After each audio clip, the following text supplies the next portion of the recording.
Hey guys, Master Ningen here, bringing you another Dragon Ball Z Dokkan battle video, and so today we are doing the first of the Team Bardock free-to-play showcases.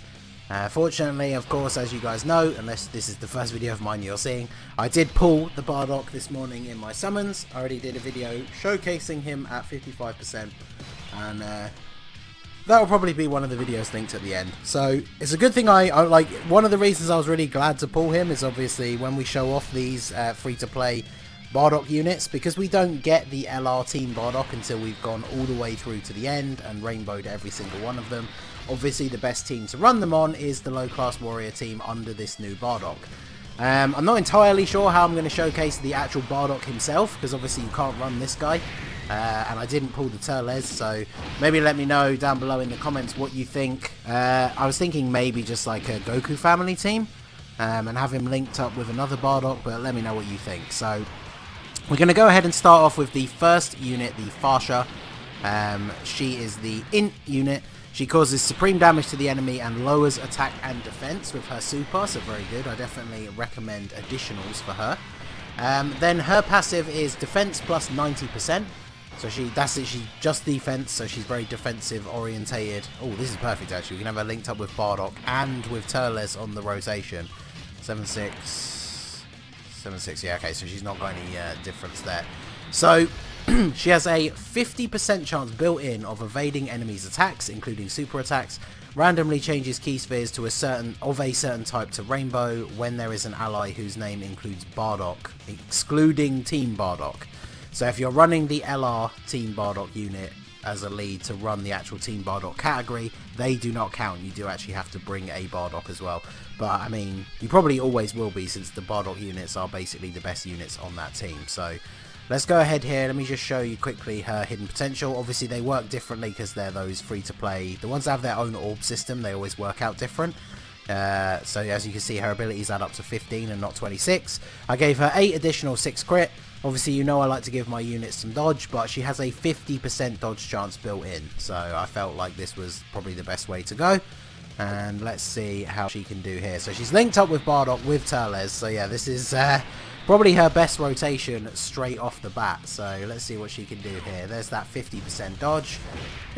Okay. So, I mean, I don't know what we were expecting from a free-to-play unit with no attack boost in their passive, but there you go. That's what she's there for. That's what she's providing for us. She took 0 damage in that first slot, and she lowered his attack and defense. So everybody else on the rotation is going to get hit that little bit less thanks to her attack. Yeah, see, Turles taking double digits from Buhan here.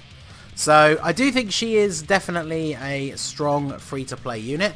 Obviously, she, of course, is on the Peppy Gals team, as well as low-class warrior Pure Saiyans and Team Bardock. I think she is... I'll have to double-check the other ones as we go through each of these videos, but I do think she is the only one that is on an extra category, because obviously she does have the Peppy Gals thing as well. So I threw Kid Goku on here just because he's another low-class warrior team. I wanted to bring all low-class warriors for this particular video, rather than bringing any revenge units for the second part of Bardock's Super Skill. Or the first, I don't know how you would...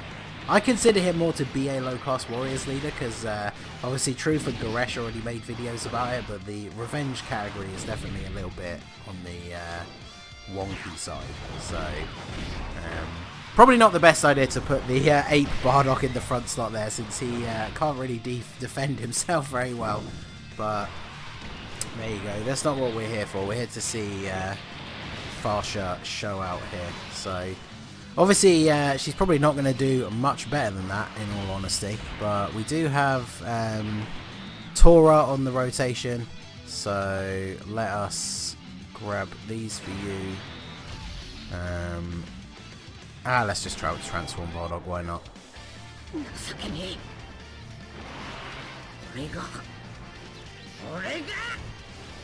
Stay one. I can't get tired of seeing this, so.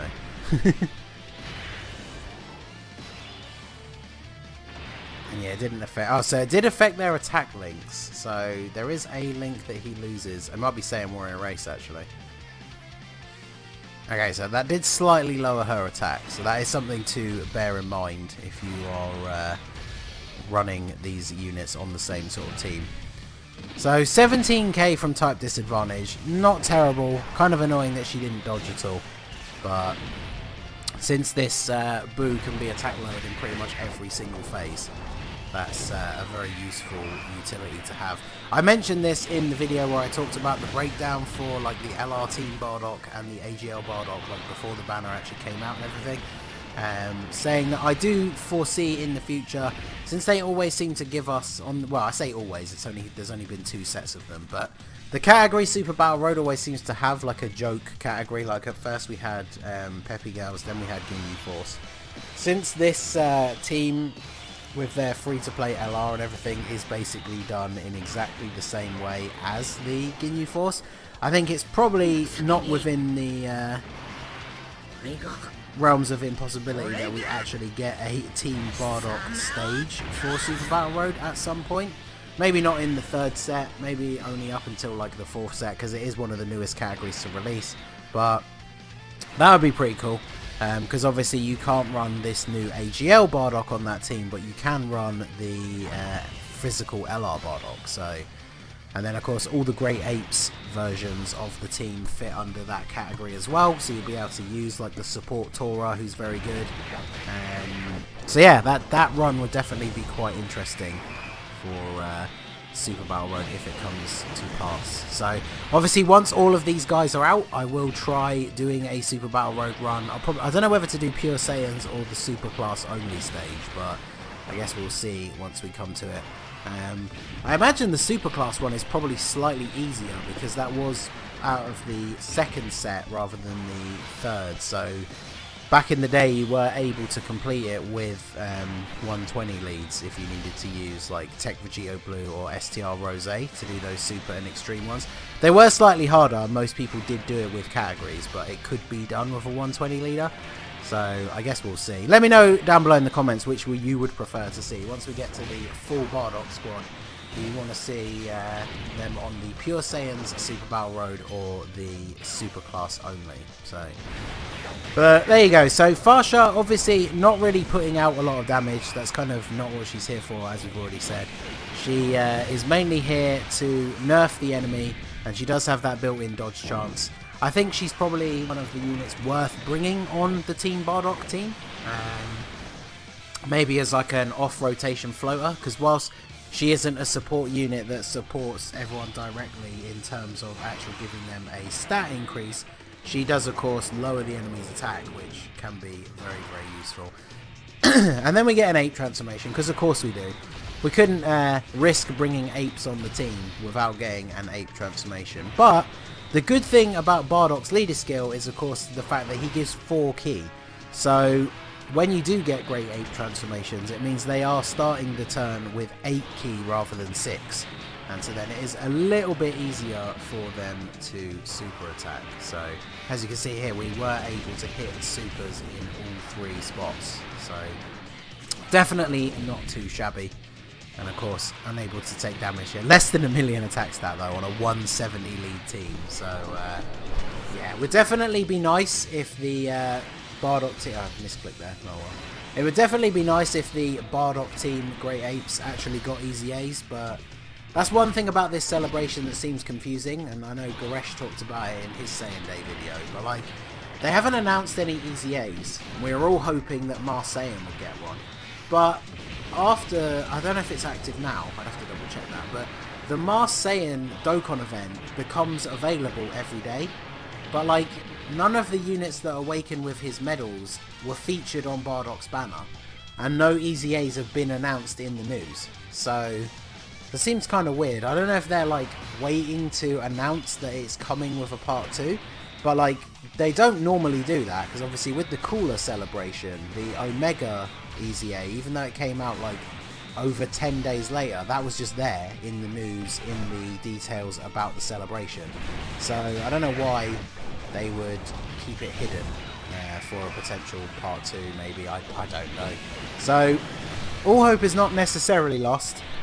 I, of course, am still very much hoping for a Marseillan Easy A, considering I have him Not only do I have him Rainbow, but I have 5 spare copies and 77 spare medals. So if he gets that easy A, I can get that second copy awakened and leveled up, ready for the free SA15. So, but anyway, let's have one last showing with Fasha here. Unfortunately, because her attack is so low, she probably won't actually finish off Boo. But then Bardock can swoop in. Yeah, see, his attack's been lowered so much, even she's now just taking double digits if she doesn't dodge. So, oh, look at that. Tiny sliver, come on. Could have got the additional, but Bardock will just come in with this awesome super. Still not tired of seeing this, and finish him off. So, that is the 100% Rainbow Fasha. Obviously, as we said multiple times, not designed for attack, but the fact that she has built-in 50% chance to dodge and can nerf is pretty useful. She might even be pretty useful on the Peppy Gals team as well, depending on your build, considering Kale and Caulifla benefit from Pure Saiyans on the team. So, very, very good. So, that is going to be it for the video, guys. This has been the Master Ningen. Smash that like button, subscribe to the channel if you are new. You can follow me on Twitch or join my Discord. The link is in the description below. And I will see you all again soon. Have a good one.